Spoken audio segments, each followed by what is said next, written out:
కూడి వచ్చిన మీ అందరికీ కూడా మన ప్రభుత్వ రక్షకుడైనటువంటి యేసుక్రీస్తు వారి యొక్క శ్రేష్టమైనటువంటి నామంలో నా యొక్క హృదయపూర్వకమైనటువంటి వందనాలు తెలియజేస్తున్నాను.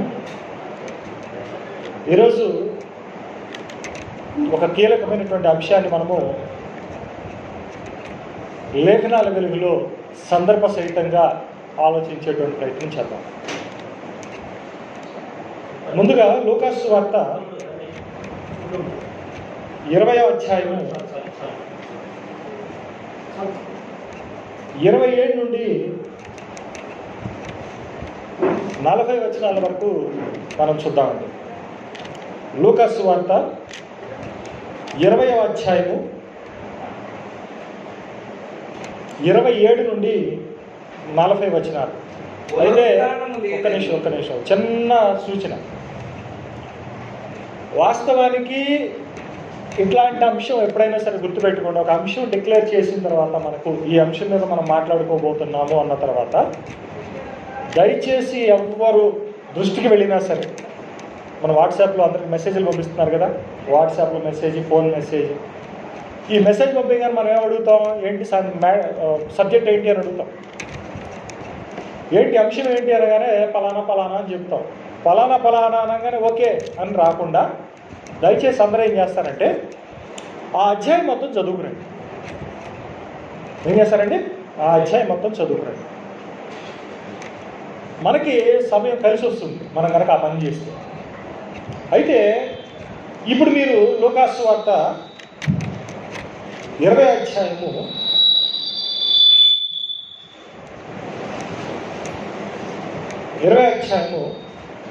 27 నుండి 40 వచనాలని చూడండి. అయితే జాగ్రత్తగా గమనించండి నేను చెప్పేటువంటి మాట. మీరు నాకు చిన్న సహాయం చేయాలి చదువుతున్నప్పుడు. అది ఎవరైనా చదవండి, ఇబ్బంది లేదు. బట్ కానీ ఏం చేస్తారంటే ఒక చిన్న సహాయం చేయాలి మీరు నాకు. ఏం చేస్తారు అని అంటే దాంట్లో రిపీట్ అవుతున్నటువంటి వర్డ్స్ 2 కంటే ఎక్కువ సార్లు ప్రస్తావించబడ్డటువంటి మాట ఏంటో మీరు వ్యక్తిగతంగా గుర్తించి నాకు తర్వాత చెబితే నేను రాసుకుంటాను. నేను గుర్తుపట్టలేకపోయాను, నాకు ఆ ఒక్క విషయంలో మీరు సహాయం చేయాలి. ఓకేనా? అర్థమైందా నేను చెప్పే మాట? ఏం చెప్పాను? రిపీట్ మోర్ దెన్ 2 టైమ్స్ ఉన్నటువంటి చెప్పండి. మోర్ దెన్ 2 టైమ్స్ ఉన్నటువంటి చెప్పండి. మినిమం 2 టైమ్స్ అనేది క్వాలిఫై. ఓకే, చదివిన తర్వాత చెప్పండి నాకు ఏమేమి వస్తున్నాయి అనేటువంటి చెప్పండి. ఓకేనా? సో చదవండి 27 నుండి చెప్పండి. పునరుత్థానం లేదు అని చెప్పే సద్దుకయ్యులు కొందరు ఆయన యొద్దకు వచ్చి ఆయనను ఇక్కడికి బోధకుడా, భార్య బ్రతికి ఉండగా ఒకరి సహోదరుడు సంతానము లేక చనిపోయేలా అతని సహోదరుడు అతని భార్యను పెళ్లి చేసుకొని తన సహోదరునికి సంతానము కలగజేయవలెనని మోషే మనకు రాసి ఇచ్చాడు. 7 సహోదరులుండిరి. మొదటి వాడు ఒక స్త్రీని పెళ్లి చేసుకొని సంతానము లేక చనిపోయాడు. 2వ వాడును 3వ వాడును ఆమెను పెళ్లి చేసుకొని ఆ ప్రకారమే 7 ఆమెను పెళ్లాడి సంతానము లేకయే చనిపోయి పిమ్మట ఆ స్త్రీ చనిపోయాడు. కాబట్టి పునరుత్థానమందు ఆమె వారిలో ఎవరికి భార్యగా ఉండును? ఆ 7 ఆమె భార్యగా ఉండదు కదా అని. అందుకు యేసు, ఈ లోకపు జనులు పెళ్లి చేసుకుందరు, పెళ్లికి ఇవ్వబడదు, కానీ పరమును మృతుల పునరుత్థానమును పొందుటకు యోగ్యులు అని ఎంచబడి వారు పెళ్లి చేసుకున్నారు, పెళ్లికి ఇవ్వబడరు. వారు పునరుత్థానములో పాలివారై ఉండి దేవదూత సమూహమును దేవుని కుమారులై ఉందరు కనుక వారికను చావనే చావరు. పొదను గురించిన భాగంలో ప్రభు అబ్రహాము దేవుడనియు, ఇస్సాకు దేవుడనియు, యాకోబు దేవుడనియు చెప్పారు. మృతులు లేతురని మోషే సూచించారు. ఆయన సజీవులకే దేవుడు కానీ మృతులకు దేవుడు కాడు. ఆయన దృష్టికి అందరూ జీవించుతున్నారని వారికి ఉత్తరం ఇచ్చారు. ఆ తర్వాత వారు ఆయన్ని మరి ఏమీ అడుగా తెగింపలేదు. Okay, right. ఇప్పుడు నాకు చెప్పండి, మీరు ఏమేమి నోటీస్ చేశారు చెప్పండి.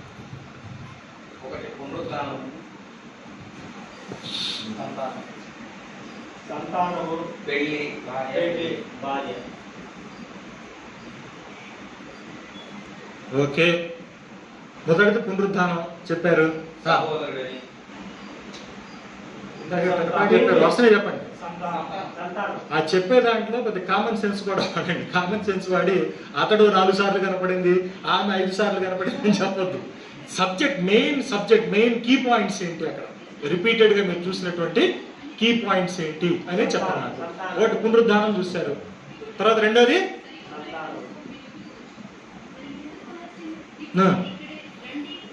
మూడు వెరీ గుడ్.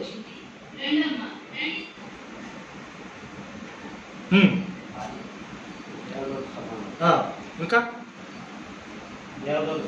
ఈ లోకం జన్మ 2 సార్లు రిపీట్ అయింది. అది రిపీట్ అయిందా? నేను చెప్పాను కదా, మోర్ దెన్ 2 టైమ్స్ ఉంటే క్వాలిఫై చేద్దాం అని చెప్పాను. ఓకే, ఇక్కడ మీరు కనుక చాలా జాగ్రత్తగా గమనిస్తే సందర్భంలో మనకి రిపీట్ అవుతున్నటువంటి వర్డ్స్ ఏంటో తెలుసా? పునరుద్ధానము, సంతానము, ఫ్రెండ్లీ. సంతానము అనేటువంటి వర్డ్ కొద్దిగా అంబిగస్ గా ఉంది అక్కడ. అంబిగస్ అంటే ఏంటంటే సందిగ్ధంగా ఉంది. ఏంటి సంతానం అంటే ఏంటి? ఇంగ్లీష్లో చూడండి ఒకసారి. ఎవరి దగ్గరన్నా ఇంగ్లీష్ బైబిల్ ఉంటే ఇంగ్లీష్ బైబిల్లో అక్కడ ఏమన్నాడు చెప్పండి.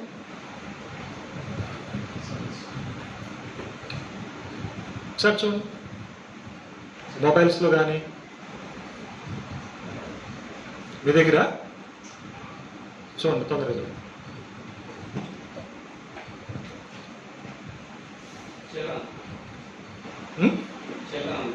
ఇంకా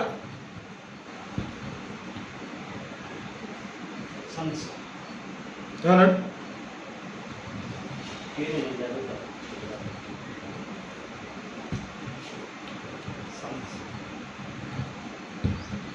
ఇక్కడ పాయింట్ ఏంటంటే ఈ సంతానంలో మెయిన్ డిస్కషన్లో ఉండేది ఎవరో తెలుసా? సన్ ఉంటాడు. సంతానం అనేటువంటిది అంబిగస్ అన్న. అంబిగస్ అంటే ఏంటి? సంతానం అంటే పురుషుడైన కావచ్చు, స్త్రీ అయిన కావచ్చు అనేటువంటి సందిగ్ధత ఏర్పడుతుంది. కానీ in reality for context and according to the citation ఏముండాలి ఇక్కడ? సన్. ఇక్కడ మీనింగ్. థర్డ్ ఏంటి? పెయిన్. ఓకే, రైట్, బాగుంది, బ్రహ్మాండంగా ఉంది. ఇవి 3 రిపీట్ అవుతున్నటువంటి విషయాలు. ఇప్పుడు ఏం చేద్దామంటే ఒకసారి మళ్ళా ప్రారంభం నుంచి చూద్దాం. వీటిని కాసేపు నోట్ చేసాం, కాసేపు పక్కన పెడదాం. జనరల్గా చూద్దాం, ఇంటరాక్టివ్గా మీకు మనసులో నిలిచిపోయే విధంగా మీ ఆలోచన సరళిని మార్చుకోవడానికి సహకరించేటువంటి కొన్ని అద్భుతమైనటువంటి విషయాలను ముందుస్తూ ఆ సందర్భాన్ని విశ్లేషణ చేస్తాను. చదవండి 27వ వాక్యం ఇంకొకసారి, ఒక్క వచనం చాలు. పునరుద్ధానము లేదు అని చెప్పాడు సద్దూకయ్యులు ఏం చెప్తారండి? పునరుద్ధానము అనేటువంటిది లేదు అని చెప్తారు. ఈ లేదు అని చెప్పేటువంటి ఈ సద్దూకయ్యులు ఏం చేస్తారంటే ప్రభు వారి దగ్గరికి వచ్చి ఒక ప్రశ్నను సంధించారు. ఇంతకీ సద్దూకయ్యులు అంటే ఎవరు?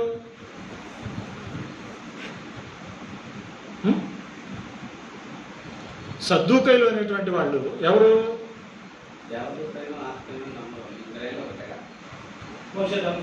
After the second temple Judaism, అంటే పోస్ట్ ఎక్సైలిక్ పీరియడ్ అని కూడా అంటారు. పోస్ట్ ఎక్సైలిక్ పీరియడ్ అంటే ఏంటంటే బబులోను చెరలోనికి వెళ్ళిన తరువాత వీళ్ళందరూ కూడా తిరిగి వచ్చి తమ యొక్క వ్యవస్థను నిర్మించుకునేటప్పుడు ఆ వ్యవస్థలో ఉన్నటువంటి, అంటే ఆ వ్యవస్థను నిర్మించుకునేటువంటి రెస్టోర్ చేసేటువంటి తరుణంలో వాళ్ళ మధ్య ఏర్పడినటువంటి భేదాభిప్రాయాలను బట్టి యూదుల్లో కొన్ని వర్గాలుగా ఏం చేశారంటే టీచింగ్ కమ్యూనిటీ విడిపోయింది.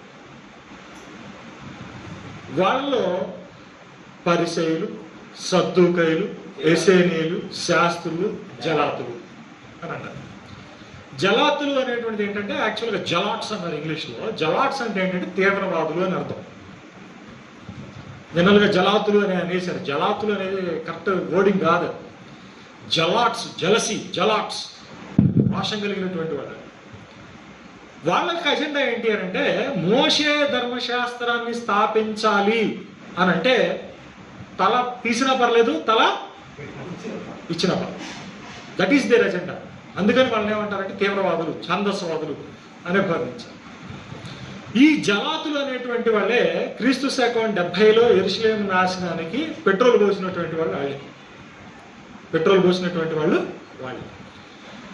అయితే ఈ 5 వర్గాలుగా ఈ టీచింగ్ కమ్యూనిటీ డివైడ్ అయింది అని బబులోన్ చెరల నుంచి వచ్చినటువంటి తర్వాత కాలంలో వీళ్ళ గురించినటువంటి ప్రస్తావన కనపడుతుంది. కానీ పిన్ పాయింటెడ్గా వాళ్ళు ఇప్పుడు పుట్టారు, ఇప్పుడు కనపడ్డారు అనేటువంటిది కనపడదు. బట్ ఏం కనపడుతుందంటే ఆ క్రీస్తు పూర్వం ఒక 500 సంవత్సరాలు లేదా 400 సంవత్సరాల మధ్యలో వాళ్ళు వచ్చారు.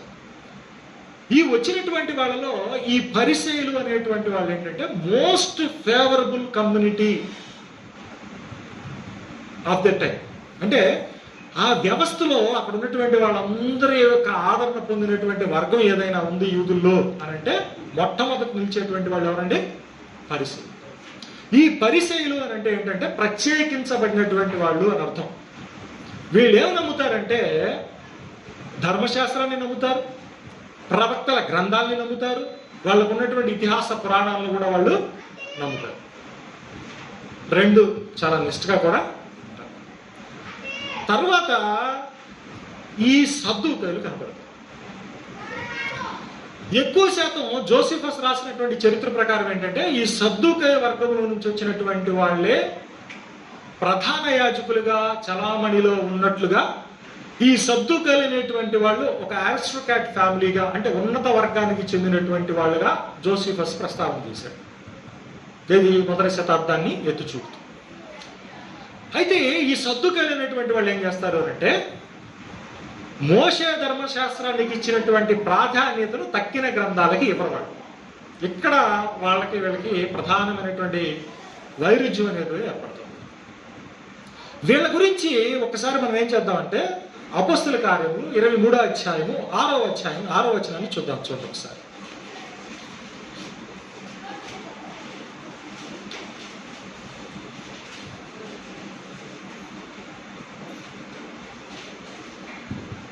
వారిలో ఒక భాగం సద్దూకయులు, వారిలో ఒక భాగము సద్దూకయులను మరి ఒక భాగము పరిసయ్యులను ఉన్నట్టు గ్రహించి పౌలు గ్రహించి సహోదరులారా నేను పరిసయ్యుడను పరిసయ్యుల సంతతి వాడను మనకున్నటువంటి నిరీక్షణ గూర్చి మృతుల పునరుద్ధానం గూర్చి నేను విమర్శించబడుచున్నానని సభలో బిగ్గరగా చెప్పాను. చెప్పిన తర్వాత అక్కడ 8వ వచనాన్ని ఒక్కసారి చదవండి. ఒక వచనాన్ని వదిలిపెట్టి 8వ వచనానికి వెళదాం. సద్దూకయులు పునరుత్థానము లేదనియు. ఇప్పుడు డిస్టింక్షన్ వచ్చేసింది. ప్రధానమైనటువంటి భేదాభిప్రాయం ఆ వర్గానికి ఈ వర్గానికి ఇక్కడ చక్కగా ప్రస్ఫుటంగా కనబడుతుంది మనకి. అవునా కదా? ఏంటి ఏమని కనబడుతుంది? పరిసయ్యుల గురించి మాట్లాడుతూ పౌలేమన్నాడు? నేను పరిసయ్యుడను, మనకున్నటువంటి నిరీక్షణ గురించి అంటే మృతుల పునరుద్ధానం గురించి నేను విమర్శించబడుతున్నాను అని ఎలుగెత్తి చెప్పాడు. అదే 8వ వచనంలోకి వచ్చేసరికి మరొక వర్గమైనటువంటి పాలక వర్గంలో ఉన్నటువంటి వాళ్ళు ఎవరు? సద్దూకయులు. ఈ సద్దూకయుల గురించి ఏమని మాట్లాడుతున్నాడు? పునరుద్ధానము లేదని, దేవదూతైనను ఆత్మైనను లేదని చెప్పుదురు అని వాళ్ళ గురించి పరిచయం చేసేసాడు. Okay, clear cut. సద్దూకయులు ఏ నమ్మరండి? పునరుద్ధానం నమ్మరు, ఆత్మలు కానీ దేవదూతలు కానీ అది. కానీ పరిచయం ఏం చేస్తారు? ఇవన్నీ కూడా ఉన్నాయి అని నమ్ముతారు. అయితే ఒక చిన్న విషయాన్ని మీ ముందు ప్రస్తావన చేస్తా, మీరు ఆలోచించి చెప్పాలి నాకు. ఇక్కడ నెక్స్ట్ వచనం చూడండి ఏమైందో. 9వ వచనం చాలా జాగ్రత్తగా గమనించండి. నేను ఒక విషయం చూడండి, నేను ఏం చేస్తున్నాను తెలుసా? మీ మెదడుకు ఒక చిన్న ఆలోచన ఇస్తున్నా, ఆలోచన పట్టుకోండి. ఇప్పుడు మన సందర్భానికి రాకుండా మళ్ళీ అక్కడ సందర్భంలో అవసరాన్ని బట్టి నేను మళ్ళీ ప్రస్తావిస్తాను. అప్పుడు పెద్ద పులి పుట్టెను. అప్పుడు పెద్ద గొల్లు పుట్టెను. పరిసయ్యుల పక్షముగా ఉన్న శాస్త్రులలో కొందరు లేచి, పరిసయ్యుల పక్షములో ఉన్నటువంటి శాస్త్రులు కొందరు లేచి, ఈ మనుషుని యందు ఏ దోషము నాకు కనపడలేదు, ఈ మనుష్యుని యందు మాకు ఏ దోషము కనపడలేదు, ఒక ఆత్మైనను దేవదూతైన అతనితో మాట్లాడి ఉంటే మాట్లాడి ఉండవచ్చునని చెప్పుచు మొత్తగులాడి అని చెప్పి కలవరం ఎక్కువగా అతనితో మాట్లాడుంటే చెప్పుచు తగులాడి కదా. కలహం ఎక్కువైపోయింది. 10వ వచనం దగ్గర వరకు కలహం ఎక్కువైంది. విచిత్రం ఏంటో తెలుసా మీకు? ఒక్కసారి ఇటు బోర్డు వైపు చూడండి. ఒక చిన్న విచిత్రాన్ని చూపిస్తాను. 22వ అధ్యాయము 30వ వచనం చూడండి. ఒక్కసారి నాకు 30వ వచనం చదవని సహాయం చేయండి. మర్నాడు యూదులు అతని మీద మోపిన నేరమేమో తాను నిశ్చయముగా తెలుసుకొనగోరి. ఒక్క నిమిషం.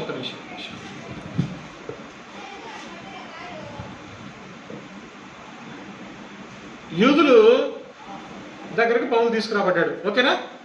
అర్థమవుతుందని నేను చెప్పాడు మాట. యూదుల దగ్గరికి పౌలు తీసుకురాబడ్డాడు విచారణ. ఏమంటే పౌలు ఏమని గుర్తించాడు? ఆ యూదుల్లో ఎవరు ఉన్నారు?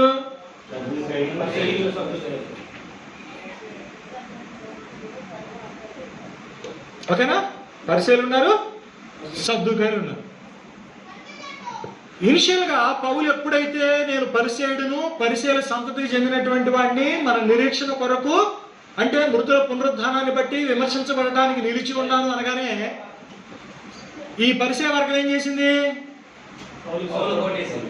మద్దతు ఇచ్చింది. టక్కున మావాడు అన్నారు. ఓకే. తర్వాత సభలో పెద్ద గొల్లు పుట్టింది అని రాశాడు అక్కడ. 9వ వచనం చివరి దగ్గరికి వచ్చేస్తాడు. ఓకేనా? బాగుందా? తర్వాత 12వ వచనం చూడండి. మళ్ళీ 12వ వచనం చూడండి చాలా జాగ్రత్తగా. ఆ రాత్రి ప్రభు ఆయన యుద్ధ నిలుచుండి ఉదయమైనప్పుడు యూదులు కట్టుగట్టి తాము పౌలును చంపు వరకు అన్నపానములు పుచ్చుకొనమని ఒట్టు పెట్టుకునేది. ఏం చదివా మొదట? 12వ వచనం మళ్ళీ ఇంకొకసారి చూడు. ఇప్పుడు ఉదయమైనప్పుడు యూదులు కట్టుకట్టి గొడవ అయింది. యూదుల దగ్గర స్టార్ట్ అయింది సబ్జెక్ట్. ఒకసారి ఇటు చూడండి. యూదుల దగ్గర స్టార్ట్ అయింది. యూదుల దగ్గర స్టార్ట్ అయిన తర్వాత పౌలు ఏం గమనించాడు? పరిసయ్యులు, సద్దూకయ్యులు ఉన్నారని చెప్పాడు. ఇనిషియల్ గా అంటే తొలి దశలో ఎవరి యొక్క మద్దతు పొందాడు? పరిసయ్యుల యొక్క మద్దతు పొందాడు. కానీ 12వ అధ్యాయం దగ్గర 12వ వచనం దగ్గరికి వచ్చేసరికి ఏమైంది? ఏం వాడాడు? మళ్ళీ యూదులు అనే మాట వాడాడు. ఎందుకని సద్దూకయ్యులు తెగబడ్డారు అనేటువంటి విషయాన్ని రాయలేదు? నేను చెప్పింది అర్థమైందా? ఇప్పుడు వీళ్ళు ఎట్టున్నారు? పౌలుకి అనుకూలంగా ఉన్నారు. పౌలుకి వ్యతిరేకంగా ఉన్నటువంటి వర్గం ఏది అభిప్రాయం? సద్దూకయ్యులు. వాళ్ళు వ్యతిరేకిస్తారు. కానీ ఇక్కడికి వచ్చేసరికి పౌలు ఏం చేస్తున్నారు? 12వ వచనంలో ఏమని? మేము చేత సభ పెట్టించుకుని మీటింగ్ పెట్టించుకున్న దాకా మేము ఆయన వదిలిపెట్టమనా? మరి ఎవరు చంపాలనుకుంది? ఎవరు? మరి అదే నోరు జారకూడదు. ఏంది అంటే ఏమయ్యాడు ఇప్పుడు ఇక్కడికి వచ్చే తలకి? అంటే మధ్యలో ఏం జరిగింది చెప్పండి. నేను చెప్పి అర్థమైందా మీకు? ఇప్పుడు వీళ్ళు ఉన్నారు, ఏడు పరిసయ్యులు ఉన్నారు. ఇప్పుడు వీళ్ళు ఏమని నమ్ముతారు? పునరుద్ధానం ఉందని నమ్ముతారు. ఇది పునరుద్ధానం రాశారు, పునరుద్ధానం ఉందని నమ్ముతారు. వీళ్ళు ఏం చేశారు? ఇనిషియల్ గా అవునండి పౌలు గారికి దేవదూత కనపడి ఉండొచ్చు, ఆయనతో మాట్లాడి ఉండొచ్చు, మావాడే అన్నారు. తర్వాత విభేదం పుట్టింది, పెద్ద అలరి వచ్చింది. అలరి వచ్చిన తర్వాత ఏమైంది? మళ్ళీ 12వ వచనం దగ్గరికి వచ్చేసరికి ఒకటయ్యారు. అంటే ఏమై ఉంటది? వీళ్ళిద్దరు ఒకటట్టు అవుతారా? ఉందని నమ్ముతారు. కానీ ఒకటయ్యారు అని అంటే ఏమై ఉంటది? అది సంగతి. పునరుద్ధానము అని అన్నప్పుడు పరిసయ్యుల యొక్క ఆలోచన వేరు. అర్థమవుతుందా? ఏం వేరు? ఇక్కడ పునరుద్ధానం అని చెప్పినప్పుడు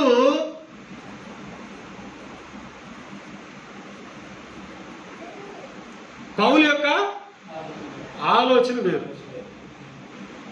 అర్థమైందా? పాయింట్ అర్థమవుతుందా?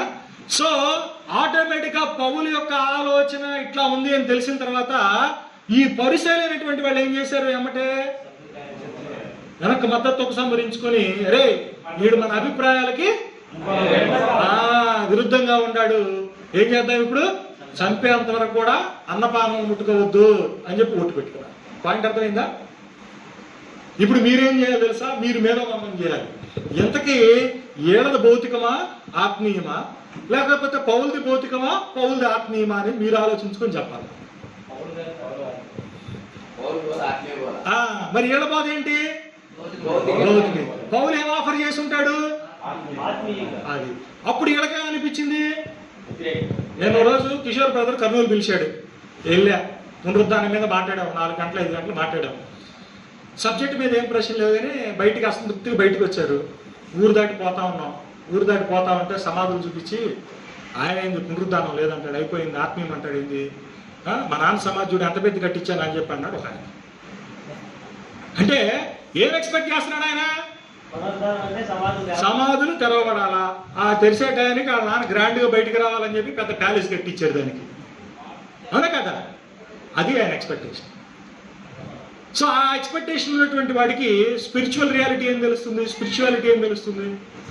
తెలియదు. అందుకని ఆయన ఏం చేశాడు? కష్టంగా భావించాడు కదా. పాయింట్ అర్థం చేసుకోండి, ఇది చాలా కీలకమైనటువంటి పాయింట్. ఇది మనకి ఇప్పుడు మన అంశంలోనికి వెళ్ళేటప్పుడు మనకు ఉపయోగపడుద్ది, గుర్తుపెట్టుకోండి. ఓకేనా? ఇప్పుడు లూకా సువార్తకు వచ్చేసేయండి.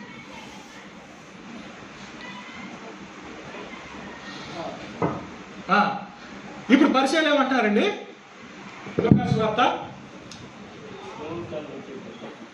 20వ అధ్యాయము. కొందరు యేసు యొద్దకు వచ్చి ఆయనని కడిగి, బోధకుడా, భార్య బతికి ఉండగా ఒకరి సహోదరుడు సంతానం లేక చనిపోయిన యెడల అతని సహోదరుడు అతని భార్యను పెళ్లి చేసుకొని తన సహోదరునికి సంతానం కలగజేయవలనని. అరే నాకు ఇక్కడ భలే ఇంకొక డౌట్ వచ్చిందండి, మీరు అందరూ నాకు సహాయం చేయాలి. అసలు ప్రభు దగ్గరికి వెళ్ళొచ్చి పునరుద్ధానాన్ని గురించి ప్రశ్న అడగటం ఏంటి? ఎందుకు అడగాల్సి వచ్చింది? మీకేమన్నా అర్థమైందా? ఇప్పుడు మీరు తొమ్మిది నుంచి ముందుకెళ్ళండి, లూకా సువార్తలో ముందుకెళ్ళండి. ఎన్నిసార్లు ప్రభు వారు పునరుద్ధానం గురించి బోధ చేశాడండి? చెప్పండి నాకు, ఎన్నిసార్లు బోధ చేశాడు పునరుద్ధానం గురించి? సరే, ఇంకొక ప్రశ్న ఇంకో రకంగా అడుగుతా. ప్రభు వారు చేసినటువంటి బోధలో ముఖ్యమైనటువంటి అంశం ఏంటి చెప్పండి? ఏంటది? దేవుని రాజ్యం. ప్రభు వారు రంగరించి వాళ్ళకి బోధించిందంతేంటి? దేవుని రాజ్యం గురించి బోధించారు. మత్తయి సువార్త 4వ అధ్యాయము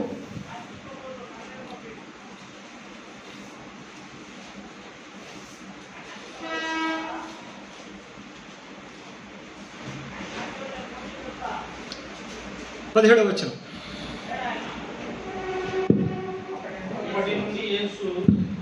యోహాను చెరపట్టబడిన తర్వాత యేసు పరిచర్య స్టార్ట్ అవుతుంది.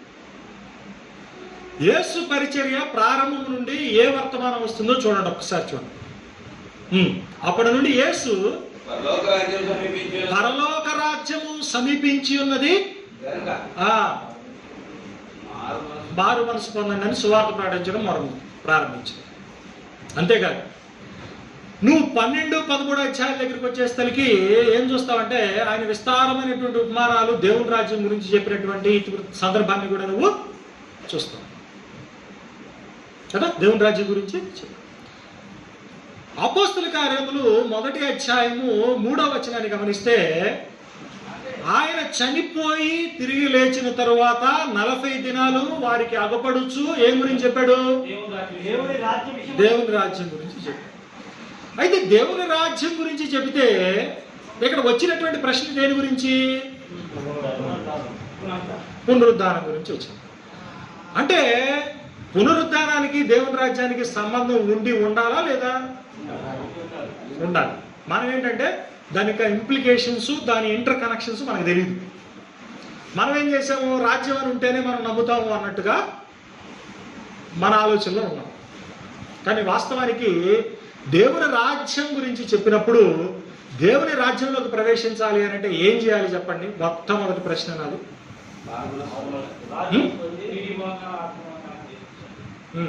తిన్నగా చెప్పరే, తిన్నగా చెప్పరే, పొరపాటును కూడా తిన్నగా చెప్పరే. క్రొత్తగా జన్మించాలి. క్రొత్తగా జన్మించాలంటే ఏమవ్వాలా? మనిషి మళ్ళీ చనిపోయి తిరిగి లెగవాలా. చనిపోయి తిరిగి లెగడం అంటే ఏంటి?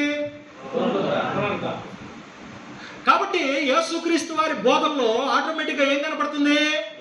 పునరుద్ధానం అనేటువంటిది కనపడుతుంది. దీన్ని సద్దుకాయలు ఏం చేస్తారు? నమ్మరు, అడ్డం పెడదామని చూస్తున్నారు. కానీ పరిశీలన అంగీకరిస్తారు. కానీ వాళ్ళకి ఎక్కడ ఇబ్బందిగా ఉంది?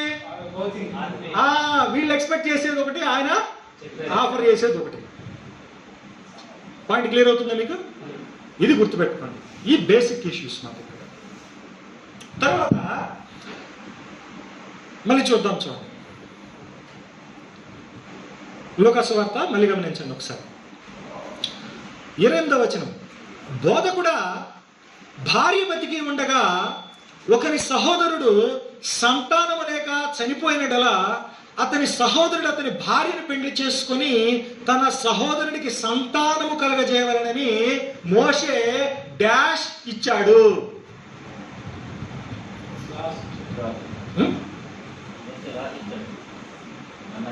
రాసిచ్చాడు. దాని ముందు ఇంకేం లేదా? మనకనేది ఎవరికి ఇచ్చారు? మరి చదవరే, చెప్పరే, ఎవరికి రాసిచ్చాడు ఆయన? మనకి రాసిచ్చాడు. మనం అంటే యూదులు. ఎక్కడ ఏమిచ్చాడు? మోషే ఇజ్రాయెల్కి రాసిచ్చాడు. ఇజ్రాయెల్కి లేదా యూదులకి. అక్కడ వాడు మనకి అంటే వాళ్ళ కాంటెక్స్ట్ ఏంటి? Jewish people. మనకు రాసిచ్చాడు అని అంటున్నాడు. సరే, మోషే ఎందుకు ఏమి రాసిచ్చాడు? ఏంటి రాసించింది అనే ఒక సందర్భం ఏంటి? దీని పూర్వపరాలు ఏంటి అని కనుక ఆలోచన చేస్తే ద్వితీయోపదేశ కాండము 25వ అధ్యాయము 5 నుండి 10 వచనాలను కనుక మీరు చదివితే అక్కడ మీకు తారసపడుతుంది. ఒకసారి చూడండి. ద్వితీయోపదేశ కాండము 25వ అధ్యాయము 5 నుండి 10 వచనాలు. సహోదరులు కూడి నివసించుచుండగా, చాలా జాగ్రత్త గమనించండి. సహోదరులు కూడి నివసించుచుండగా వారిలో ఒకడు సంతానము లేక చనిపోయిన. సంతానము అని అంటే ఎవరో తెలుసా? కుమారుడు లేకుండా కనుక చనిపోతే వాని భార్య అన్యుని పెళ్లి చేసుకోకూడదు. ఆమె పెళ్లికి సహోదరుడు ఆమె వద్దకు పోయి ఆమెను పెళ్లి చేసుకుని తన సహోదరునికి మారుగా ఆమె ఎడల భర్త ధర్మము చనిపోయిన సహోదరుని పేరు. ఇది మోషే ధర్మశాస్త్రంలో ఉన్నటువంటి ఎక్సెప్షనల్ రూలింగ్. అది ఒక అసాధారణమైనటువంటి అనుమతి. అది ఏంటి? ఎప్పుడు ఈ యొక్క వివాహానికి అనుమతించాడు? ఏ సందర్భంలో అనుమతించాడు? ఎక్సెప్షనల్ కేసు అని చెప్తున్నాను కదా. ఎక్సెప్షనల్ కేసు అంటే ఏంటి? ఒక అసాధారణమైనటువంటి పరిస్థితిలో ఇచ్చాడు. ఇప్పుడు అందరూ ఆ పని చేయకూడదు. సంతానము లేక చనిపోతే ఏంటంట? సంతానం లేకుండా చనిపోతే ఏమైంది? ఏంటి ఏమైంది?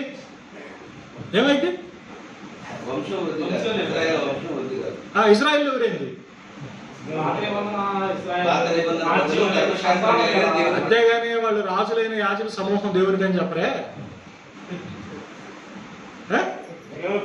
అయ్యే తిన్నగా చెప్పండి అని చెప్పేది. అయ్యే ఎవరు? ఇజ్రాయెల్ ఎవరు? దేవునికి రాజులైనటువంటి యాజక సమూహం. ఈ దేవుని యొక్క రాజ్యము ఎట్లా విస్తరిస్తూ ఉంటుంది? సంతానోత్పత్తి ద్వారా ఆ రాజ్యం అనేటువంటిది విస్తరిస్తూ ఉంటుంది, ముందుకి పోతా ఉంటుంది. కాబట్టి సంతానం అనేటువంటిది ఏంటి? కీలకం. అందుకనే దేవుడు ఆదికాండం 1వ అధ్యాయంలో 26 నుంచి కనుక నువ్వు చూస్తే నరుని చేయుదుము అన్న తర్వాత ఏమంటున్నాడు తెలుసా? వారు ఫలించి విస్తరించి భూమిని నిండించి అని చెప్తున్నాడు అక్కడ. సో వాళ్ళు ఏం చేయాలా? ఫలించాలి. They have to be fruitful and multiply.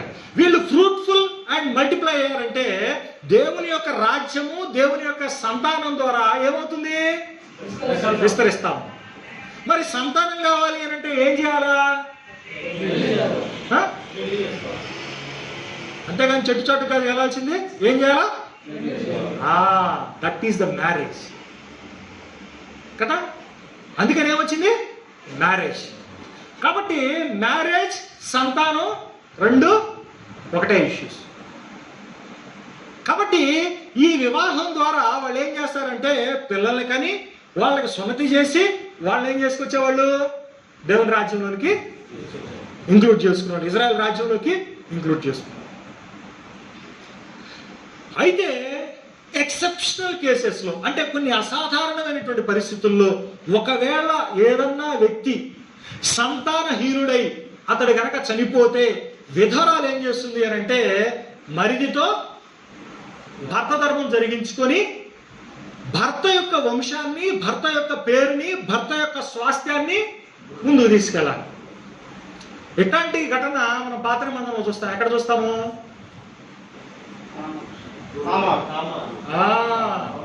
మొట్టమొదటిగా చూస్తాము అని అడుగుతున్నా నేను. ఎక్కడ చూస్తాము?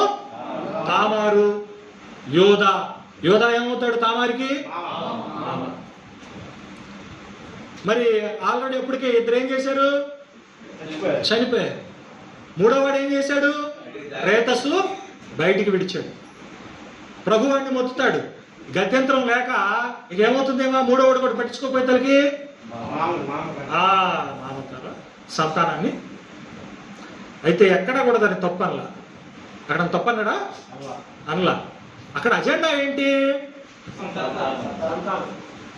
అది పాయింట్. ఈ సంతానం దేనికి ఏంటి? ఆ సంతానంలో ఉన్నటువంటి గొప్ప విషయం ఏంటి? ఈ సంతానం ద్వారా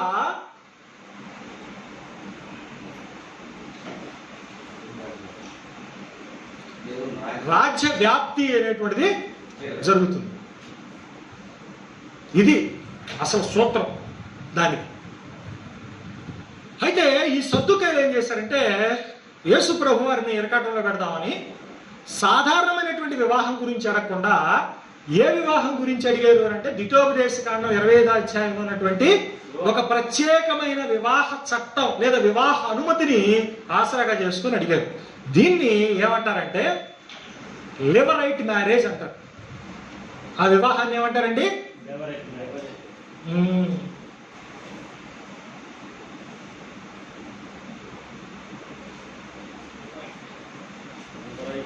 లిబరైట్ మ్యారేజ్ అంటారు. లిబరైట్ అంటే ఏంటో తెలుసా? మరిది అని అర్థం. లాటిన్ భాషలో ఉన్నటువంటి పదం మాట. లిబరైట్ మ్యారేజ్ ద్వారా ఆయన ఏం చేస్తున్నాడు? చనిపోయినటువంటి భర్త కొరకు, ఆయన యొక్క వంశాన్ని నిలబెట్టడం కొరకు సంతానాన్ని ప్రొడ్యూస్ చేస్తారు. సో ఈ విధంగా ఏమైందంటే లిబరైట్ మ్యారేజ్ ద్వారా ఇజ్రాయిల్ యొక్క వంశము, ఇజ్రాయిల్ దేవుని రాజ్యం కదా, వాళ్ళు ఏమవుతున్నారండి? ముందుకి కొనసాగుతున్నారు. ఇది పాత నిబంధన కాన్సెప్ట్. ఇప్పుడు సద్దుకాయలకి ఏంటి? సద్దుకాయలు అనేటువంటి వాళ్ళు ఎవరు? పరిసయ్యుల యొక్క రైవలరీస్. అంటే పరిసయ్యులకి సద్దుకాయలకి ఇద్దరికి పడదు, వాళ్ళిద్దరి మధ్య భేదాభిప్రాయాలు. పరిసయ్యులు ఏమని నమ్ముతారు? భౌతిక సంబంధమైనటువంటి పునరుద్ధానం గురించి నమ్ముతారు.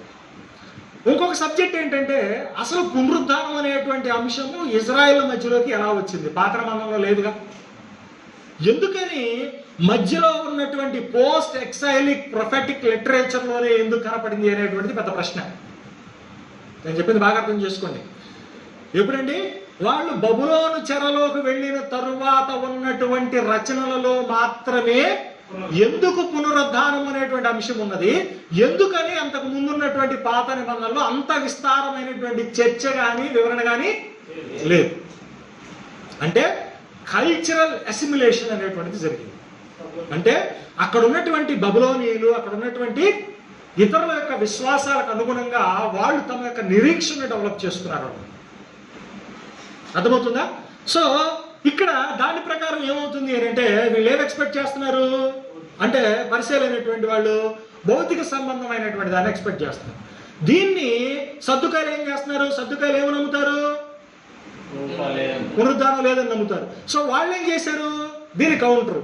పైగా సద్దుకాయలు అనేటువంటి వాళ్ళు దేన్ని ప్రామాణికంగా తీసుకుంటారు? కేవలము మోషే ధర్మశాస్త్రంలోనే. అయితే వాళ్ళు ఏమంటారు? మోషే ధర్మశాస్త్రంలో ఎక్కడ కూడా పునరుద్ధానం అనేటువంటి అంశం విస్తారంగా చర్చకు లేదు కాబట్టి వాళ్ళు ఏమనుకున్నారు? అసలు లేదు అనుకున్నారు అసలు. కానీ ప్రభు వారికి చివరిలో కౌంటర్ ఇస్తాడు. ఎట్లా ఇస్తాడో కూడా మనం చూద్దాం. అర్థమవుతుందా? సో ఇప్పుడు ఈ సద్దుకాయలు ఏం చేశారంటే ఈ ప్రత్యేకమైనటువంటి మరిది ధర్మం జరిగించేటువంటి వివాహ వ్యవస్థను ఆసరాగా చేసుకొని ఏం చేస్తున్నారు? సంతానం లేకుండా చనిపోయారు, ఇట్లా 7 చచ్చిపోయారు, నువ్వు పునరుద్ధానం అంటున్నావు కదా, ఈ పునరుద్ధానంలో మరి వీళ్ళందరూ కూడా శరీరపరంగా లాభపడితే ఎవడికి భార్య అవుతుంది అని అడిగాడు. భౌతిక సంబంధమైనటువంటి వివాహ వ్యవస్థను కనుక తీసుకొని ఆ ప్రశ్నను కనుక సరితూసుకుంటే మరి సమస్యాత్మకమా కాదా? సమస్యాత్మకం, అవునా కదా? అయితే ప్రభువారు ఏమని సమాధానం ఇచ్చాడో ఒక్కసారి మనం చూద్దామండి. వాళ్ళు అడిగిన ప్రశ్న తర్వాత ప్రభువారు ఇచ్చినటువంటి సమాధానాన్ని చూద్దాం. చూడండి ఒకసారి. మత్తయి సువార్త 22వ అధ్యాయము 29వ వచనం చూడండి. 22:29.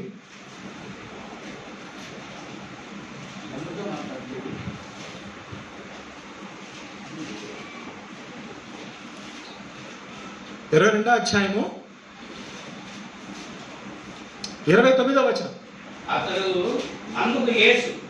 అందుకు యేసు లేఖనములను గాని దేవుని శక్తిని గాని ఎరుగక మీరు ప్రభువారు చెప్పినటువంటి సమాధానం ఏంటండి? మీరు ఫస్ట్ ఏం తెలుసుకోలేదు? You are ignorant of the scriptures. మీకు లేఖనాలు అనేటువంటివి తెలియట్లేదు. 2, దేవుని యొక్క శక్తి అనేటువంటిది మీరు ఇక్కడ ఎంచట్లేదు. ఇదే మాట కరెక్ట్గా మార్కులో కూడా రాస్తారు, చిన్న డిఫరెన్స్తో రాస్తారు. రాసి ప్రభువారు ఏమంటున్నారో ఒకసారి చూద్దాం. చూడండి. ఇప్పుడు మళ్ళా లోకాకి వచ్చేసేయండి. 34వ వచనం చూడండి. ఇప్పుడు లోకాసు వార్త 20వ అధ్యాయము 34వ వచనం.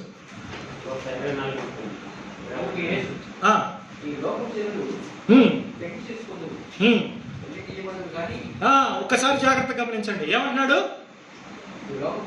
ఇదిగోండి ఇక్కడ రాస్తున్నాను చూడండి.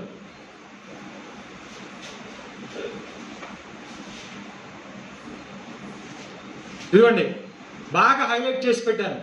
ఏంటది? ఈ లోకపు జనులు అని అన్నాడు.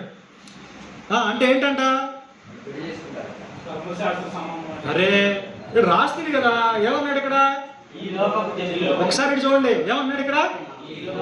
ఈ లోకపు జనులు అన్నాడు. దాని దగ్గర ఏమైనా వేశాడు? 2 వేశాడు. అంటే ఏంటి? ఈ లోకపు జనులు అంటే ఏంటి? ఈ యుగపు కుమారులు. Note this point your honour.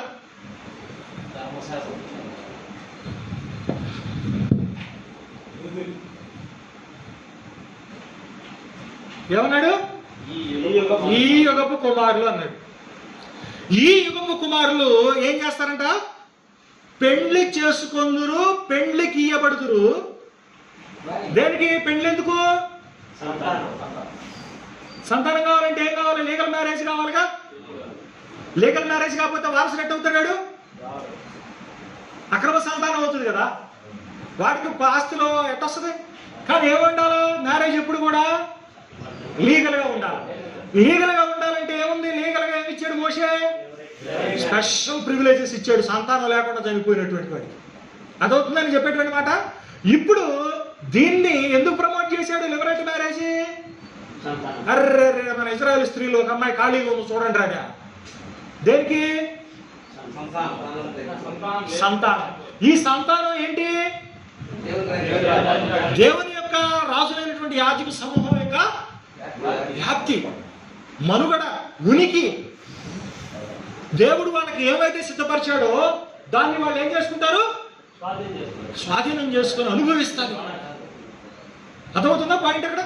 కాబట్టి ఈ యుగపు కుమారులు అన్నాడు. ఈ యుగము అని అన్నప్పుడు అక్కడ మనకేంటంటే బైబిల్లో ఇక్కడ ఒక చిన్న విషయాన్ని తెలుసుకోవాలి. ఈ యుగము తర్వాత మనకేముంటుందంటే రాబో యుగము అని ఉంటుంది.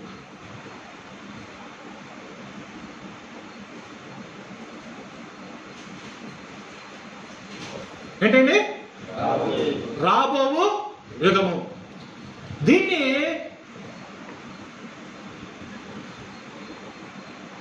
హీబ్రూలో ఒలాం హబా అంటారు. ఈ యుగాన్ని వచ్చేసేసరికి ఏమంటారంటే ఒలాం హజా అంటాడు.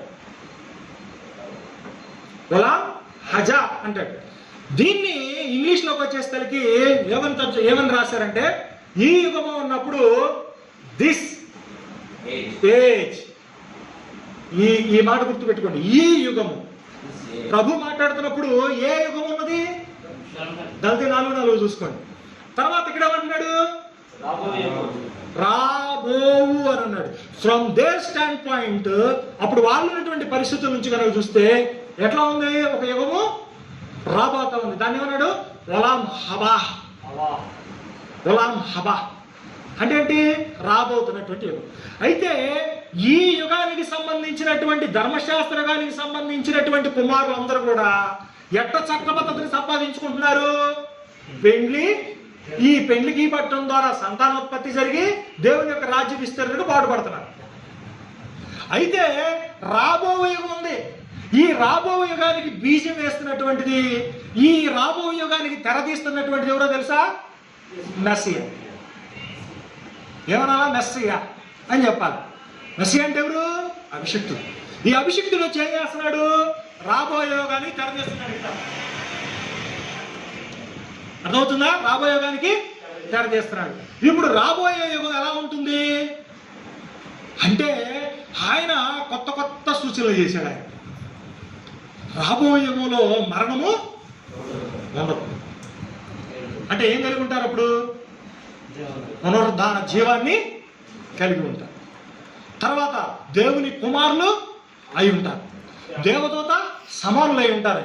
ఇది వీళ్ళకి ఈ యుగంలో ఉన్నటువంటి వాళ్ళకి చాలా ఇబ్బందిగా భావించారు వాళ్ళు. ఇదేంటి మనం కదా, we are the sons of God కదా, మనం ఏంటి? మనం దేవుని పిల్లలని, ఈయన వచ్చేంది కొత్త విషయాలు చెప్తున్నాడు అని ఇక్కడ సంగతి కొనబడిపోతాడు. ఒకసారి వాక్యం చూద్దాం, చూడండి. మళ్ళీ ముందుకెళ్ళాం. 34 వచనం జాగ్రత్త చూడండి. ఈ లోకపు జనులు పెళ్లి చేసుకుంటారు, పెళ్లి చేయబడుతుంది కానీ పరమును మృతుల పునరుద్ధానమును పొందుటకు యోగ్యులని ఎంచబడిన వారు పెళ్లి చేసుకున్నారు, పెళ్లి చేయబడరు. రెండోది ఏంటంటే ఈ రాబో యుగం అనేటువంటిది it has a resurrection life.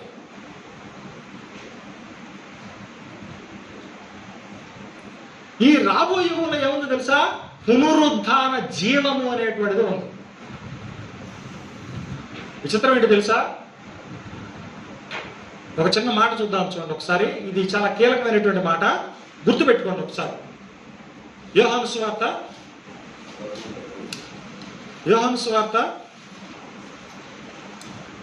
11వ అధ్యాయము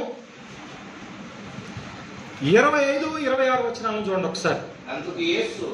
అందుకు యేసు పునరుద్ధానమును జీవమును నేనే, పునరుద్ధానమును జీవమును నేనే అంటున్నాడు. అంటే ఈ రాబో యుగములో నీకు పునరుద్ధానం అనేటువంటిది ఉంది. ఈ పునరుద్ధానం ఎవరని చెప్తున్నాడు? I am their resurrection and life అని చెప్పాడు. కొద్దిగా ముందు చదువు. నా యందు విశ్వాసముంచువాడు చనిపోయినను చనిపోయినను బ్రతుకును, బ్రతికి నా యందు విశ్వాసం ఉంచువాడు ఎన్నటికి చనిపోడు అని చెప్తున్నాడు. సో రాబో యుగం ఎవరి కేంద్రంగా ఉంది అని అంటే మెస్సయ్య కేంద్రంగా ఉంది. ఈ మెస్సయ్యలో ఉన్నటువంటి వారికి, మెస్సయ్యను ధరించుకున్నటువంటి వారికి, మెస్సయ్యను అనుసరించేటువంటి వారికి ఏం లేదు, సావు లేదు. ప్లస్ వాళ్ళు ఏమనుభవిస్తున్నారు, రిజరెక్టెడ్ లైఫ్, పునరుద్ధాన జీవాన్ని కైవసం చేసుకుంటున్నారు. మళ్ళీ మీకు కన్ఫ్యూజన్ అయ్యింది, పునరుద్ధాన జీవం అంటే ఏంటంటే అది ఏమన్నా స్పెషల్గా తెల్ల మహిమ వస్త్రాలు ఏమి ఉండవా, కోట్ లాగే ఉండదా అని మీకు కన్ఫ్యూజన్ వస్తుంది. ఎందుకు కొద్దిగా ముందు చదవండి అక్కడ.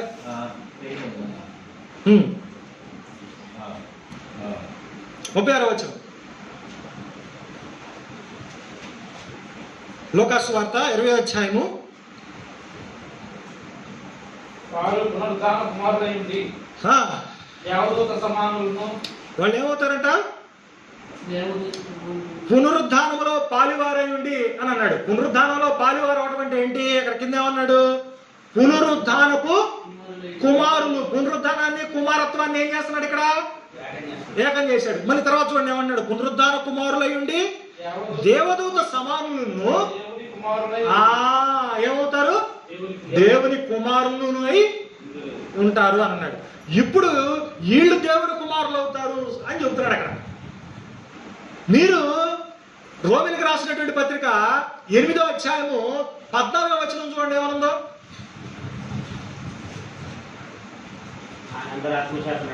ఈ దేవుని ఆత్మ చేత ఎందరూ నడిపింపబడుతురో వారందరూ దేవుని కుమారులై ఉన్నారు అని అన్నాడు. పాయింట్ అర్థమవుతుందా, ఏమై ఉన్నారు ఇప్పుడు, దేవుని కుమారులై ఉన్నారు. మీరెవరు ఇప్పుడు, నిజం చెప్పండి. అయితే మీరు చెప్పాలి పునరుద్ధాన కుమారులై ఉన్నామని చెప్పాలి. మీరు పునరుద్ధానాన్ని కలిగి ఉన్నానని చెప్పాలి. మీరు నేను జీవించేటువంటిది పునరుద్ధాన జీవనం అని చెప్పాలి. కానీ పునరుద్ధానం అనగానే మన మైండ్లో కళ్ళు మూసుకుంటే కనపడేది ఏంటి, ఆహా తెల్లని బట్టలు, ఆహా రిన్ కానీ సర్ఫ్ కానీ యాడ్ చూసారా టీవీలో, నిర్మ కానీ ఎట్టుంటే పిల్లలు వాళ్ళని చూపించగానే రిన్నుతో ఉతకంగానే గ్లో ఎఫెక్ట్ లో కనపడతా ఉంటాయి. ఆ టైప్లో తెల్లగా ఉంటాయేమో అనుకుంటారు మీరు, అనుకుంటారు. దేవదూతలు ఏముంటాయి, రెక్కలు అనుకుంటారు. దేవదూతల దగ్గర కూడా కామెంట్ చేస్తారు, తర్వాత చేస్తారు, ఇప్పుడు తొందర ఎందుకు కదా, ఇక్కడ కన్ఫ్యూజ్ అవుతూ ఉంటారు. సో ఇక్కడ ఏమంటాడు, దేవుని కుమారులు అయి ఉంటారు. అక్కడ ఇంకా రోమా అయిపోవాలి. రోమా కొన్ని మాటలు చూద్దాం, చూడండి ఇంకా ఒకసారి చూద్దాం. రోమా 8వ అధ్యాయము 14 చదివారు కదా, ఇప్పుడు చూడండి ఏమంటాడు 15 నుంచి చూడండి. మనకి 16 వచనం కీలకం, మనకి 16 కీలకం. అయితే మీకు అర్థం కావడం కోసం చదవండి 15 కూడా. ఏలయనగా మరలా భయపడటం మీరు దాస్యపు ఆత్మను పొందలేదు కానీ దత్తపుత్రత్వపు ఆత్మను లేదా పుత్రాత్మను పొందుతుంది. ఆ ఆత్మ కలిగినటువంటి వారమై మనము అబ్బా తండ్రి అని మొదలుపెట్టుచున్నాము అన్నాడు. ఇప్పుడు చూడండి కీలకమైనటువంటి వచనం 16వ వచనం. మనము దేవుని పిల్లలమని ఆత్మ తానే మన ఆత్మతో కూడా సాక్ష్యం ఇచ్చుచుండగా లేదా సాక్ష్యం ఇచ్చుచున్నాడు. మనము పిల్లలమైతే వారసులము అనగా దేవుని వారసులము, క్రీస్తుతో కూడా మహిమపరచుటకు ఆయనతో శ్రమపడిన క్రీస్తు తోటి వారసులము అని చెబుతున్నాడు మనం. కాబట్టి క్రీస్తు ద్వారా దేవుని యొక్క కుమ్మరించబడినటువంటి ఆత్మ మన ఆత్మతో కూడా ఏమని సాక్ష్యం ఇస్తుంది, మనము దేవుని కుమారులము అయి ఉన్నాము అని సాక్ష్యం ఇస్తాము. అర్థమవుతుందా? ఇప్పుడు ఏమై ఉన్నారు, దేవుని కుమారులు అయి ఉన్నారు. అంటే మనం దేవుని కుమారులం అయి ఉన్నాము అని అంటే ఏమవుతుంది, అక్కడ పునరుద్ధానములో మనం ఆల్రెడీ పాలపొందులు పొందాము అన్నాడు. మరి బాప్తిసం దగ్గర ఏం జరుగుతుంది, మనం మన ప్రాచీన స్వభావాన్ని చంపివేసి ఆయనతో పాటుగా, ఆయన పునరుద్ధాన జీవితంతో పాటుగా మనం కూడా ఏమవుతున్నాము, నూతన జీవాన్ని పొందుకుంటూ లభిస్తున్నామా లేదా? అయితే వీళ్ళు ఏం చేస్తారంటే భౌతికము అనేటువంటి కాన్సెప్ట్ మధ్యలో సతమతం అయిపోయి అక్కడ ఉన్నటువంటి దాన్ని మర్చిపోయి పరలోకంలో పెళ్లి చేసుకోరు. పరలోకంలో పెళ్లికి సంబంధాలు ఏంటి, ఈ భార్య నా భార్య కాదు అక్కడ అని ఏయో పెళ్లి చుట్టూ సెంటర్డ్గా మాట్లాడుకుంటా ఉంటారు. అదవుతుందా?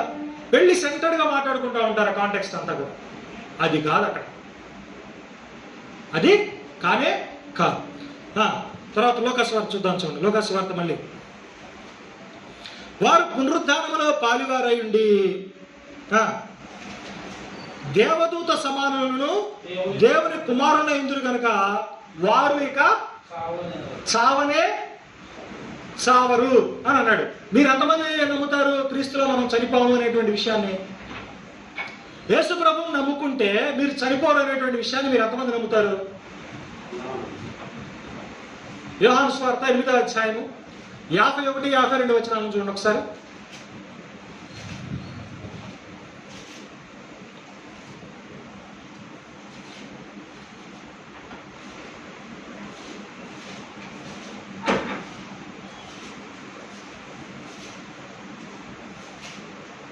ఒకడు నా మాట గైకొనిన ఎడల వాడు ఎన్నడూ మరణము లేదని మీతో నిశ్చయముగా చెప్తున్నాను. ఏమన్నాడండి? ఎవడన్నా నా మాటలు వింటే వాడు ఎన్నటికీ మరణము రుచి చూడాలి. చాలా కడాకంటిదిగా చాలా క్లియర్గా చెప్పేసి. So already we have resurrection life. Already 5:24 యోహాను సువార్త ప్రకారం we already transferred into the life. ఒకసారి 5 కూడా చూడండి ఒకసారి. 5వ అధ్యాయము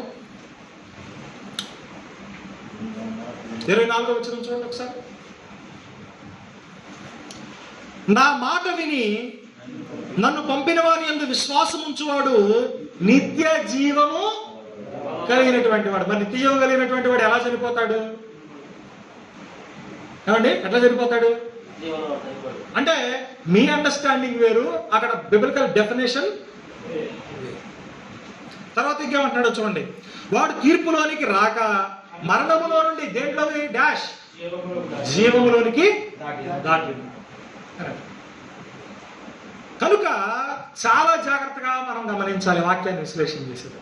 వాళ్ళు ఏం చేశారు? ప్రభు వారికి ఎరకాటం పెడదాము, ఆయన కాళ్ళు అడ్డం పెడదాం అనుకుంటే ఆయన వాళ్ళకి కాళ్ళు అడ్డం పెట్టాడు. ఇప్పుడు మీరు చెప్పాలి రబ్బా అన్నాడు. ఇప్పుడు మీరు చెప్పాలంటున్నాడు. ఎట్ట చెప్పాలంటున్నాడు తెలుసా? మీరు చెప్పండి అని పొద దగ్గరికి వెళ్ళాడు. పొద భావం ఎక్కడిది అంటే ఎక్కడుంది? పాత నిబంధన అనకూడదు. మోషే ధర్మశాస్త్రంలో భాగవత్. మోషే రాసింది ఎన్ని? 5 కాండాలు మోషే కింద ఉన్నటువంటివి. ఆది కాండం నుంచి ద్వితోపదేశ కాండం వరకు. ఈ పొదను గురించినటువంటి భావం ఎక్కడుంది? నిర్గమకాండం 3వ అధ్యాయంలో ఉంటుంది. సద్దుకాయలు ఏమని నమ్ముతారు? ధర్మశాస్త్రాన్ని మాత్రమే నమ్ముతారు. ప్రవక్తల గ్రంథాలని, పురాణాలని వీటిని పట్టించుకోరు. ఇప్పుడు వీళ్ళకి వేస్తున్నాడు చూడండి బంధం. అబ్బాయి బాగానే ఉంది, పునరుద్ధానం గురించి అంత విస్తారంగా లేకపోవచ్చు, అసలు పునరుద్ధానం గురించి నేనేమనుకుంటున్నావు చూస్తానని చెప్పి ప్రభువు అడుగుతున్నాడు. ఏమంటున్నాడు తెలుసా? పొదను గురించినటువంటి భావంలో ఏమన్నాడంట? నేను అబ్రహాము దేవుడను, ఇస్సాకు దేవుడను, యాకోబు దేవుడిని అని చెప్పుకుంటున్నాడు కదా. మరి వాళ్ళందరూ చనిపోయి ఉంటారు కదా, చనిపోయినటువంటి వాడి దేవుడిని ఎట్ట చెప్పుకుంటున్నాడు అని అడిగాడు. ఇప్పుడు సత్యకాలు ఏం చెప్తారు చెప్పండి సమాధానం? వాళ్ళు భౌతికంగా చనిపోయినప్పటికీ కూడా ప్రభువునందు వారికి ఉన్నటువంటి విశ్వాసాన్ని బట్టి వాళ్ళు జీవించి ఉన్నారని దేవుడు పిలుస్తున్నాడు. వాళ్ళ విశ్వాసం ఇప్పటికీ కూడా హెబ్రీ 11 ప్రకారం సజీవంగా సాక్ష్యం ఇస్తుంది. ఏమని తెలుసా? మేము బ్రతికే ఉన్నామని. వాళ్ళ విశ్వాసం మాట్లాడుతుంది అక్కడ, మేము సజీవులమని. అర్థమవుతుందా పాయింట్ అక్కడ? మరి ఇప్పుడు వీళ్ళు ఏం చెప్పాలి? సర్దుకాయలు చెప్పండి. ఇప్పుడు దేవుడు ఏమంటున్నాడు? నేను సజీవులకే దేవుడిని, మృతులకు కాదు అని అంటున్నాడు. మరి ఇక్కడ అబ్రహాము, ఇస్సాకు, యాకోబులు ఏమంటున్నాడు? అక్కడ వాళ్ళ దేవుడిని అని చెప్పుకుంటున్నాడు. అంటే ఏమవుతుంది అక్కడ? ఇది మాత్రం చాలా ఇబ్బందిగా ఉంది పరిశీలన. సర్దుకాయలకు వల్లగాట్ల ఏం చెప్పాలి?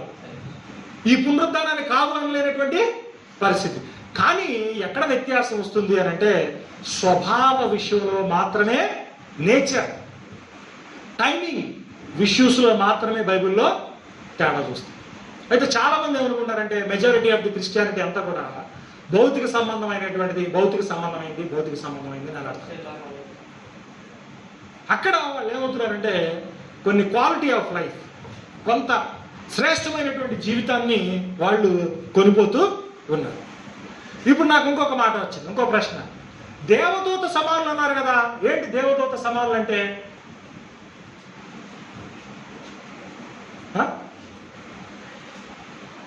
దేవదూత సమానులు అంటే ఏంటి? సరే, పునరుద్ధానమున పరమున పునరుద్ధానమునకు యోగ్యులని ఎంచబడినటువంటి వాళ్ళు డాష్ ఏమన్నాడు?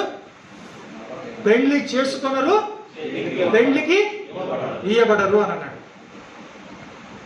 అంటే దాని అర్థం ఏంటో తెలుసా? ఎవరైతే దేవుని రాజ్యంలోనికి, క్రొత్త నిబంధనలోనికి లేదా రాబో యుగంలోనికి అర్హులుగా ఎంచబడతారో వాళ్ళు భౌతిక సంబంధమైనటువంటి సంతానంగా, పిల్లలుగా లోపలికి ఎంటర్ కాదు. ఎలా ఎంటర్ అవుతారు వాళ్ళు? క్రొత్తగా జన్మించినటువంటి శిశువుల వలె వాళ్ళు ఎంటర్ అవుతారు. అర్థమవుతుందా? నేను చెప్పిన మాట అర్థమైందా? ఎలా ఎంటర్ అవుతారు? క్రొత్తగా జన్మించి. ఈ క్రొత్తగా జన్మించడం అనేటువంటిది భౌతిక సంబంధమైనటువంటిదా, ఆత్మ సంబంధమైనటువంటిదా? ఇదే నికోదేము దగ్గర మనం యోహాను సువార్త 3వ అధ్యాయంలో చూస్తాం. పైనుంచి జన్మించు. అర్థమవుతుందా? కాబట్టి వీళ్ళు పెళ్లి చేసుకున్నారు. పెళ్లి చేసుకున్నారు అనుకోండి, సంతానోత్పత్తి చేయాలంటే ఏముండాలి మీకు?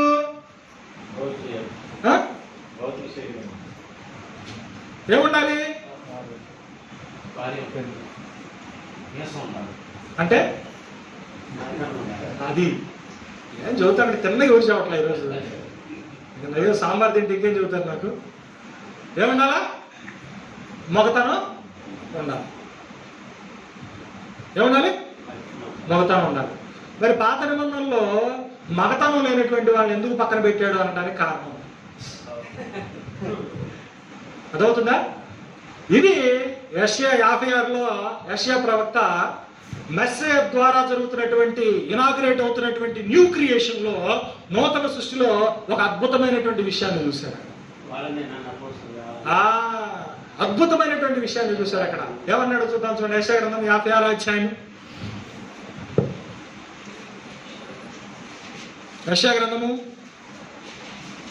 56 3 నుండి చూడండి కొన్ని వచనాలు. యెహోవాను అద్దుకొను అన్యుడు, నిశ్చయంగా యెహోవా తన జనుల నుండి నన్ను వెలివేయునని అనుకొనవద్దు. అన్యులకు చెప్తున్నాడు. ఫస్ట్ అన్యులకేంటి? పాత నిబంధనలో ఎంట్రీ లేదు. దేవుని మందిరంలోనికి, దేవుని యొక్క సముఖానికి వాళ్ళకి ప్రవేశం లేదు. దేవుని రాజ్యంలోనికి వాళ్ళు హక్కుదారులు కాదు. వాళ్ళని అంటున్నాడు ఇక, రే అనిలు, మీరు ఇక వెలివేయబడ్డటువంటి వాళ్ళని మీరు అనుకోవద్దు. ఎందుకంటే మెస్సియా వస్తున్నాడు. ఆయన ఏం చేస్తారంటే, మొన్నటిదాకా వీళ్ళు పెట్టారు చూడు 4 వైపుల గోడ. ఆ 4 వైపుల గోడని 4 వైపులు పడగొడతాడు.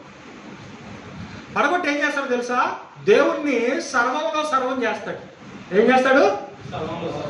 God is all and in all చేస్తాడు. దేవుడు సర్వంలో సర్వం అయిపోతాడు. ఏ విధంగా లోకము జలములతో నిండి ఉన్నదో ఆ విధంగా యెహోవా జ్ఞానముతో నిండి ఉంటది అన్నట్టు ఏమవుతుంది? సర్వలోకం కూడా దేవుని యొక్క మహిమతో నిండిపోతాము. మొన్నటిదాకా యెరూషలేములోనే దేవుని యొక్క నివాసం ఉండేది. ఇప్పుడు ఆ యెరూషలేము నివాసం ఏమవుతుంది? ఇప్పుడు భూదిగంతముల వరకు లోకమంతటా కూడా ఆయన యొక్క సన్నిధి, ఆయన యొక్క ప్రత్యక్షత విస్తరించి ఏమవుతుందో తెలుసా? వెబ్లాగా అంత ప్రపంచాన్ని అంతా చుట్టేస్తుంది. వీళ్ళు ఏం చేస్తున్నారు? తలుపేసి తాళం వేసి 4 గోడల మధ్య పెడదామని దేవుడు చూస్తున్నారు. దేవుడు ఏం చూస్తున్నాడు? వాళ్ళందరూ నా పిల్లలే కదా, వాళ్ళందరి దగ్గర ఉండాలి, నేను వాళ్ళందరూ నా దగ్గర ఉండాలి, వీఆర్ ఫ్యామిలీ అని ఆయన చూస్తున్నాడు. ఈ విషయంలో ఇజ్రాయెల్ ఫెయిల్ అయిపోయారు. ఈ విషయంలో నేటి క్రీస్తు సంఘాలని చెప్పుకుంటున్నటువంటి వాళ్ళు కూడా ఫెయిల్ అయిపోయారు. వీళ్ళు ఏం చేస్తారు తెలుసా? ఫస్ట్ కట్టేది గోడలు. ఓయ్ బోర్డేది, ఓయ్ నువ్వు ఇట కావాలి, ఓయ్ ఇట కాదట, ఇదే చెప్పేది. ఒకసారి చూద్దాం, చూడండి తర్వాత ఏమైందో చూద్దాం. చదవండి, కంటిన్యూ చేయండి. ఎవరు? ఎవరి పేరు అది?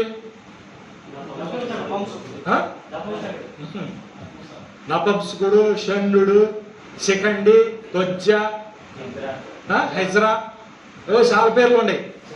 షండు అంటే తెలియదు. మేము ఫస్ట్లో షండు ఏంది అనుకుని మేము అనుకున్నాం. చాలా తొలి నాళ్ళలో నేర్చుకున్నాను. ఏమన్నాడు షండు అంటే నపుంసకుడు, ఈనోక్.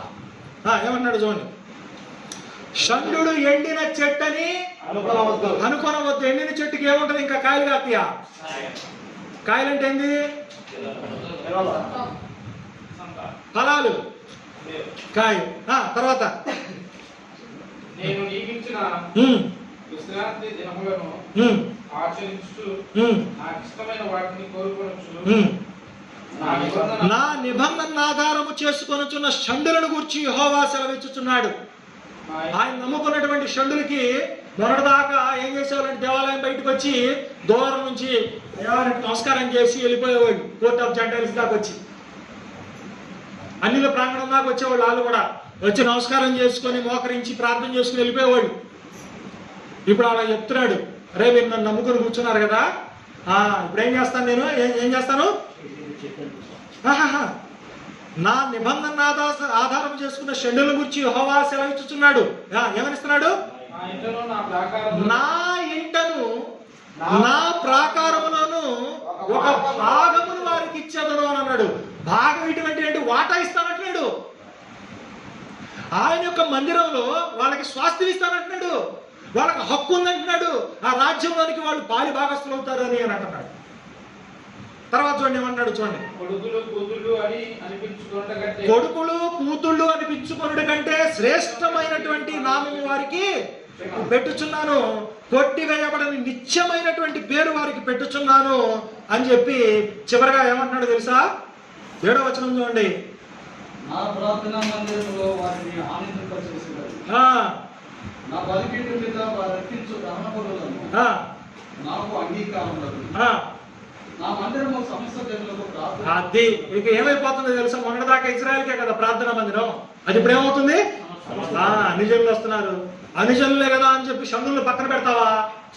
షండులు కూడా ఏం చేస్తున్నాడు? ప్రాకారంలో ఒక భాగం ఇస్తున్నాడు. మరి ఎండిని చెట్టు అనుకోవద్దు అన్నాడుగా, మరి వీళ్ళు ఎందుకు పనికొస్తారు? ఎట్ట పనికొస్తారు అంటే ఇక్కడ భౌతిక సంబంధమైనటువంటి పెండ్లి ద్వారా సంతానాన్ని కంటల్లా, సువార్త ప్రకటన అనేటువంటి బీజం ద్వారా వాళ్ళు పిల్లల్ని కంటున్నారు. అది పాయింట్ అక్కడ. అర్థమైందా?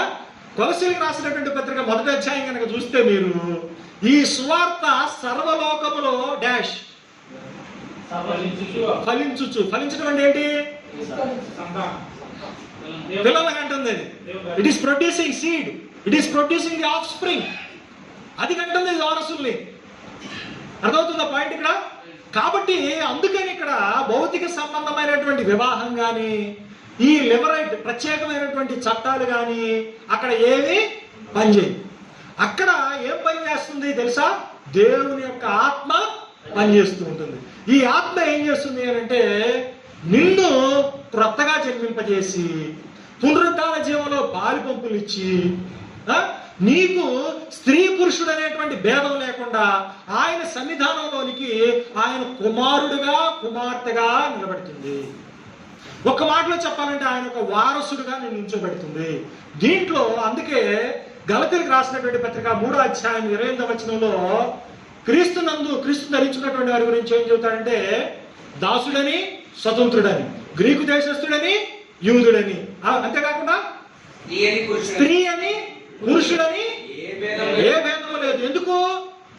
They are one in Christ. వాళ్ళందరూ కూడా క్రీస్తునందు ఏంటి?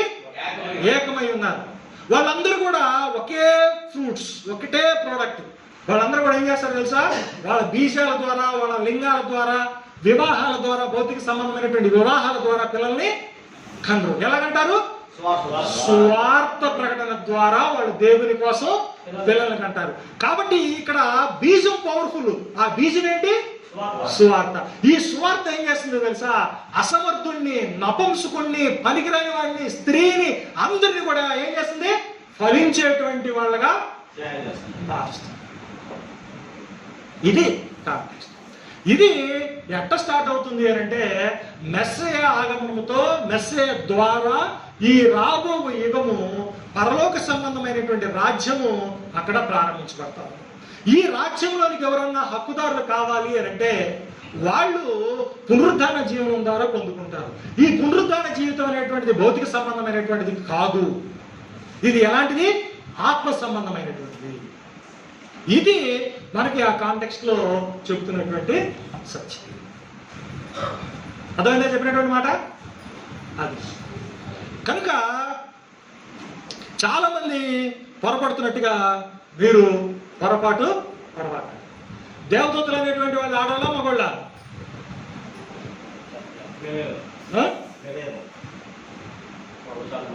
వాళ్ళ మూల భాషలో న్యూట్రల్ జెండర్లో ఉంటారు. అంటే వాడు అన్న, వాడు అంటే ఏమై ఉంటాడు? మగవాడు అయి ఉంటాడు, అంతేనా? అది అన్న ఫీమేల్ అయిపోయింది. చెక్క అన్న, బండ అన్న, ఫోను అన్న, ఆడమగ న్యూట్రల్ జెండర్ అంటారు. నపుంసకలింగం అంటారు. న్యూటర్ అంటే అది మగ కాదు, ఆడ కాదు. బండల్లో ఆడ మగ బండలు ఉంటాయా? సరే మౌత్ ఏంటి అన్న, లేదా వాటర్ బాటిల్ ఏంటి అన్న, ఆడతా మగదా? Neutral gender, neutral. అట్లాగే ఏంజల్స్ అనేటువంటి వాళ్ళు ఏంటి? మేలా ఫీమేలా? వాళ్ళు మేలు కాదు, వాళ్ళకి శరీరాలు ఉంటాయా?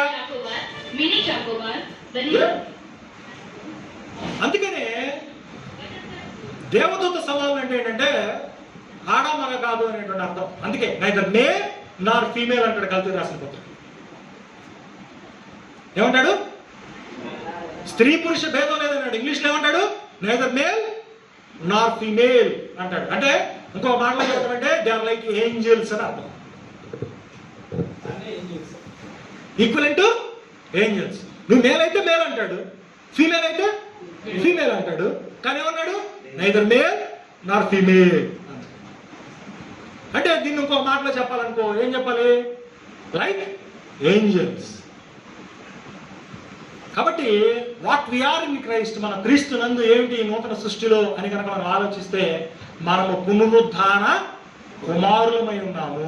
Point number 1. రెండో point, we have no death reading over us. మన మీద మరణం అనేటువంటిది పనిచేయదు. Because we already in resurrection life. మన పునరుద్ధాన జీవంలో ఉన్నాం. ఇక్కడ ఏ విధమైనటువంటి భేదాలు లేవు. దేవుడే సర్వములో సర్వమై, that is the new creation. అది నూతన సృష్టి. అదవుతుందా? కాబట్టి ఇది అక్కడ ఉన్నటువంటి సారాంశం. అయితే మీకు చిన్న ఇంకో విషయం కూడా మీరు గమనించాలి. ఏమవుతుందో తెలుసా? ఈ పాత నిబంధన సంతానం కుమారులు ఈ కొత్త నిబంధన కుమారుల్ని ఇబ్బంది పెట్టారు. ఏం చేశారు? ఇబ్బంది పెట్టారు. వాళ్ళు ఏమంటారు? మేమే సంతానం రా అన్నారు. వీళ్ళేమంటున్నారు? ఆత్మీయం సాక్షిస్తుంది. ఇందాక చదువుకున్నాం మనం 8, 14, 15, 16. ఆత్మీయం సాక్షిస్తుంది, మీరు దేవుని పిల్లలు క్రీస్తునందు ఉన్నటువంటి వాళ్ళు అని చెప్తుంది. ఇక్కడ వీళ్ళిద్దరికి గొడవ అయ్యేతలకి వీడు ఏం చేస్తున్నాడంటే పెద్దోడు అంటే పాత కొడుకు ఈ కొడుకుల్ని హింసించడం మొదలుపెట్టాడు. ఇదే దళితులకు రాసినటువంటి పత్రిక 4వ అధ్యాయము 21 నుంచి 31 వరకు ఉన్నటువంటి అలంకారంలో మనం చూస్తాం. దీన్ని దేవుడు ఏం చేశాడు తెలుసా? సదాకాలానికి నిర్మూలన చేసి తేల్చి పడేసాడు. 30వ వచనం చూడండి ఏమంటున్నాడు. చూడండి, ముందుగా అర్థం కావాలంటే 28, 29 వచనాలు, తర్వాత 30వ వచనం చదవండి, ముగించుకుందాం.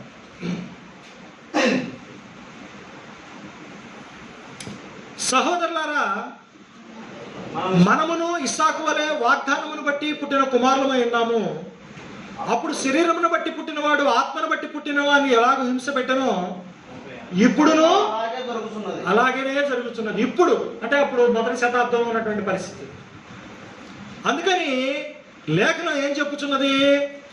దాసిని దాని కుమారుని వెళ్ళగొట్టుము, దాసీ కుమారుడు స్వతంత్రాల కుమారుడితో పాటు వారసుడు ఉండడు, వారసుడై ఉండడు అని చెప్తుంది. కనుక అక్కడ ఏం జరిగింది అని అంటే పాత నిబంధన కుమారుల్ని గెంటి వేయాల్సినటువంటి పరిస్థితి వచ్చింది. వాటిని గెంటి వేసిన తర్వాత ఇక్కడ మిగిలినటువంటి కుమారులు ఎవరండి? పునరుద్ధాన కుమారులు, క్రీస్తునందున్నటువంటి వాళ్ళు, దేవునితో నడుస్తున్నటువంటి వాళ్ళు, దేవుని పోలిక మార్చబడ్డటువంటి వాళ్ళు ఎవరయ్యా అంటే క్రొత్త నిబంధన పునరుద్ధాన కుమారులు. అది సంగతి. దీన్ని డిఫరెంట్ అప్రోచ్లో చెప్పాను ఆల్రెడీ ఒక 3-4 సార్లు 3-4 రకాలుగా 3-4 పాయింట్ల నుంచి వచ్చాను, డిఫరెంట్ యాంగిల్స్. ఓకే, చూద్దాం, ఇంకోసారి ఇంకొక ఐడియా ఇద్దాం అనే ఉద్దేశంతో డిఫరెంట్ ఐడియాని ఇవ్వడం జరిగింది. అది సో వాళ్ళు ఏమనుకున్నారు, అందుకని ఏం చేశారు, ప్రభు వారిని చిక్కులు పెట్టేటువంటి ప్రశ్న అడిగారు. చివరికి ఎవరిని చిక్కులు పెట్టారు? ప్రభువే వాళ్ళని చిక్కులు పెట్టాడు. వాళ్ళ ఆధారం చేసుకున్నటువంటి ధర్మశాస్త్రాన్ని అక్కడ ఎత్తి చూపి వాళ్ళకే. ఇప్పటి వరకు దేవుని వాక్యం మీ అందరికీ నా హృదయపూర్వకమైనటువంటి